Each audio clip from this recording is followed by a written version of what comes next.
Hi அஸ்ஸலாமு அலைக்கும். பிஎம்சில ரமதான் டே 11 எப்படி போச்சு அப்படின்றத ஒரு மினிலாக பார்த்தலாமா?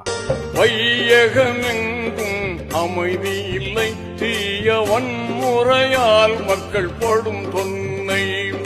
நியாயம் தருமம் வர வேண்டும், மக்கள் நிம்மதியாக வாழ வேண்டும்.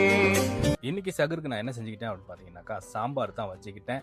ஸோ அதுக்கு ரைஸ் குக் பண்ணிக்கிட்டு, ஊர்லேருந்து நண்பருக்கு வத்தலாம் வந்துருந்துச்சு, அதெல்லாம் வறுத்துக்கிட்டு, முட்டையை பொரிச்சு சூப்பராக சகரெல்லாம் முடிச்சுட்டு, ஃபஜ்ரையும் தொழுதுட்டு, அப்புறம் நல்லா தூங்கியாச்சு. ஏன்னா இன்னைக்கு லீவ் நாள் அப்படின்றனால நல்லா தூங்கி எழுந்திரிச்சு ஃப்ரெஷ்அப் ஆகிட்டு, இந்த வீக்குக்கு தேவையான பொருட்கள்லாம் வாங்கலாம்னு சொல்லிட்டு கடையில் போயிட்டு இந்த வீக்குக்கு தேவையான பொருட்கள்லாம் வாங்கிட்டு வந்தாச்சு. ஸோ இன்னைக்கு இஃப்தாருக்கு எங்கள் சொந்தக்காரங்க வீட்டுக்கு தான் போயிருந்தோம். ஸோ அங்கே நிறையா இஃப்தாருக்கு ரெடி பண்ணி வச்சுருந்தாங்க. ஸோ அதெல்லாம் சாப்பிட்டு இன்னைக்கான இஃப்தாரை சிறப்பாக முடிச்சாச்சு. நம்ம சேனலை நீங்கள் புதுசாக பார்க்கறதா இருந்தால் ஒரு ஃபாலோவை தட்டி விட்டு உங்கள் ஃப்ரெண்ட்ஸ் அண்ட் ஃபேமிலிக்கு ஷேர் பண்ணி விட்டுருங்க. இணைய வழியாக இணைந்திருப்போம். நன்றி.